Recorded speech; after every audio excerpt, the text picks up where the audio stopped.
Et la position de François Bayrou sur la fin de vie, vous le disiez il y a quelques instants, Gabriel Cluzel aussi, elle a pas mal évolué, alors que le débat sur la fin de vie revient à l'Assemblée nationale avec 2 textes, l'un sur l'aide à mourir, l'autre sur les soins palliatifs. On va écouter Yannick Neuder, ministre de la Santé. Il était au micro de Pascal Praud dans Pascal Praud et vous ce matin sur Europe 1.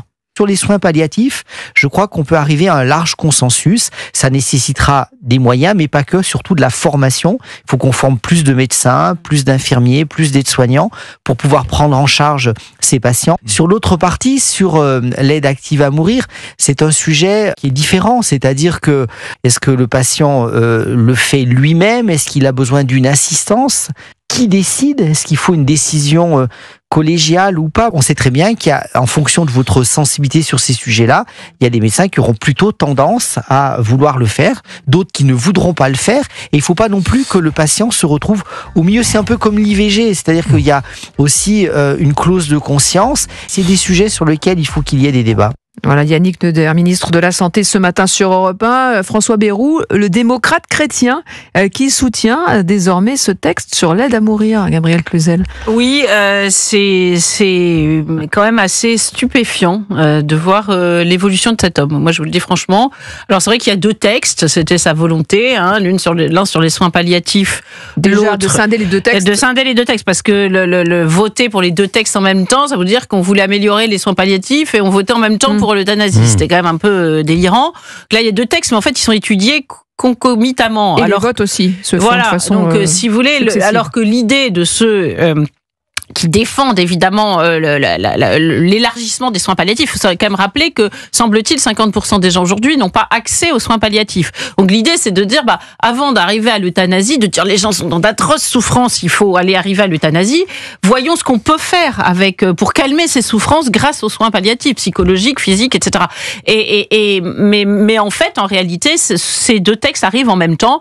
Et je crains que le gouvernement d'Emmanuel Macron se dise, de toute façon, c'est les seuls sujets. Le sociétal, c'est les seuls sujets sur lesquels il avance. C'est pourtant pas une priorité des Français. Je veux dire, tout s'effondre. Donc c'est simple. Sécurité, immigration, école et même institutions médicales. C'est vrai. Alors, je veux dire, ébranler le pilier du serment d'Hippocrate au moment où l'hôpital est dans la détresse, je suis pas sûre que ce soit la meilleure idée du siècle. Et Jean-Marie Leméné, qui est le président de la Fondation Jérôme Lejeune, lui dénonce ce texte. Il dit c'est un texte qui ne vise en réalité qu'à répondre à une pression idéologique, utilitariste et économique, mais certainement pas à la souffrance en fin de vie.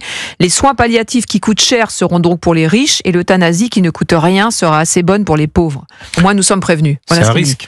C'est un risque, si vous voulez. Moi, je trouve les propos du ministre ce matin chez Pascal Praud assez pondérés. C'est-à-dire que, bien sûr que c'est un sujet qui nécessite un débat. C'est un sujet qui fait débat dans la société. Quand vous regardez les enquêtes d'opinion, vous avez une partie très importante, parfois dans certains sondages même majoritaires des Français, qui sont plutôt favorables à l'euthanasie. Donc, bien sûr, le sujet des soins palliatifs est un sujet. Je suis d'accord avec le fait qu'il faut scinder un texte pour les soins palliatifs, un texte pour la fin de vie, pour l'euthanasie. Il est vrai qu'il y a eu du sous-investissement chronique dans les soins palliatifs et qu'il faut d'abord penser au réarmement de l'hôpital public, à la qualité des soins palliatifs, à la formation des médecins qui interviennent dans les soins palliatifs, avant de penser à l'euthanasie. Mais je pense quand même que ça reste un sujet pour beaucoup de gens. Moi, j'ai lu des témoignages. Il y avait le témoignage d'une femme qui s'appelait Anne Berthe, qui avait fait un livre, qui était partie en Suisse, qui expliquait la façon dont elle l'avait vécu. Je crois que c'est aussi un débat philosophique, un débat dans le rapport que chacun entretient à la mort et qu'il est difficile de trancher comme ça en 5 minutes ou en 1 heure à l'Assemblée nationale. Donc le débat, il est fondé. Moi-même, j'ai pas une opinion très tranchée sur le sujet. J'ai une opinion tranchée sur le fait qu'il faille tout faire pour que les soins palliatifs soient assurés en France dans de bonnes conditions. En revanche, sur l'euthanasie, je suis plus partagé. Et fin janvier, le Premier ministre, j'y reviens, mettait vraiment, dévoilait ses doutes sur la mise en place de l'euthanasie en France. On va écouter Éric Ciotti, le chef de file des députés UDR. Lui aussi, il est contre ce texte sur la fin de vie. Il était l'invité de Sonia Mabrouk pour sa grande interview ce matin sur Europe 1 et CNews. Je soutiens le maintien de la loi Leonetti qui doit être améliorée, bien sûr, par un dispositif généralisé sur les soins palliatifs. Une société n'a pas le droit de donner la mort. Je suis contre ce système d'euthanasie, puisque cette aide active, c'est l'euthanasie dissimulée. On ne voit pas où cela va s'arrêter à terme. Donc, allons vers des soins palliatifs. C'est ce que beaucoup de Français qui, malheureusement, sont en fin de vie, souhaitent. Mourir dans la dignité, avec un accompagnement adapté, mais pas aller dans des dérives comme on le voit dans certains pays étrangers. Voilà. Éric Ciotti, ce matin, Gabriel Cluzel, donc François Bayrou, je le disais, voilà, qui fin janvier a encore émité des réserves et aujourd'hui a fait son choix.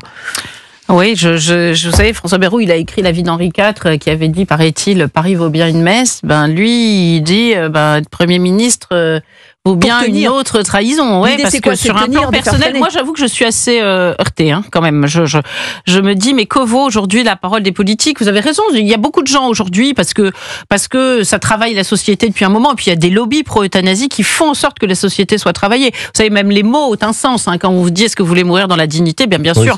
Moi, la première, j'ai envie de mourir dans la dignité, pourtant je suis contre l'euthanasie, et c'est pas indigne, et nous avons tous vu mourir nos grands-parents et qui sont morts très dignement, je voudrais quand même le rappeler. Donc moi, j'aime pas beaucoup l'instrumentalisation des mots, mais au-delà de ça, je suis frappée de voir ce changement de veste comme ça, ce changement de pied. Par ailleurs, je voulais revenir sur les propos de Jean-Marie Le Ministre. C'est vrai que c'est une étude que j'avais vue, je m'étais jamais posé la question pour tout vous dire, récemment, c'est-à-dire que dans les pays qui ont légalisé l'euthanasie, alors là aussi les mots aide active à mourir, les soins palliatifs, c'est une forme d'aide à mourir aussi, donc si vous voulez, encore il y a une ambiguïté avec les mots, mais en tout cas dans ces pays-là, quel que soit le nom qu'on lui donne, eh bien, c'est les plus pauvres qui sont en premier euthanasiés. Enfin, ça devrait nous faire réfléchir. C'est pour ça que je suis quand même assez surprise de voir la gauche assez unie. Il y a quelques exceptions, même des gens d'ailleurs qui sont pour l'euthanasie, qui trouvent que cette loi n'est pas du tout encadrée, parce qu'elle est plutôt moins encadrée telle qu'elle apparaît aujourd'hui qu'en Belgique, au Canada, où on constate de nombreuses dérives. Quand vous dites ça, Pardon, Jérôme Gage. Oui. Je sais que il a des doutes sur cette loi. Donc il y a quand même des gens qui à gauche, il y a aussi Astrid Bouvet, voilà, qui n'est pas du tout pour l'euthanasie. Il y en a quelques-uns, il y en a plus à droite, mais c'est vrai que c'est des questions de fond, c'est une boîte de Pandore qu'on va ouvrir. Il faut pas se leurrer. C'est aussi laisser aux gens. Moi, j'étais très touchée par la parole d'un médecin qui dit je veux que mes patients qui en soient palliatifs se lèvent le matin sans cette question, est-ce que je dois choisir de mourir aujourd'hui? C'est terrible, Vous savez, le livre aussi de Tugdual Derville, le titre c'est Docteur, est-ce que j'ai encore le droit de vivre un peu, sur un monsieur qui est très âgé, qui a une polypathologie et qui a été un peu persuadé par ses enfants, par l'idée qu'il fallait pas qu'il pèse sur la société, qu'il devait recourir à l'euthanasie. Vous voyez, c'est des idées très profondes. Moi, quand je vois que les mutuelles sont pour l'euthanasie, je sais pas vous, mais ça m'inquiète, Voilà, j'ai peur qu'il y ait quand même un argument qui soit plus économique qu'altruiste sur ce sujet. Paul Melun, je crois qu'il y a une vraie nécessité d'encadrer ce type de loi. Il est vrai qu'on parle de boîte de Pandore à juste titre. Il ne faut pas que ça devienne, si vous voulez, le film Soleil Vert avec Charlton Heston, lequel on dit finalement c'est rentable d'aller se faire euthanasier parce que la société le demande et que c'est bon pour l'économie ou je ne sais quelle raison abominable, funeste, morbide. Non, il ne s'agit pas de ça. Il s'agit aussi d'écouter les témoignages des deux côtés. J'entends les témoignages dont parlait Gabriel. J'ai aussi entendu des témoignages de personnes qui ont accompagné des malades en très très grande souffrance, qui suppliaient de partir parce qu'ils n'en pouvaient plus et que malgré la morphine, etc., ils souhaitaient abréger ces souffrances. Et ça a été documenté, bien écrit, bien retranscrit.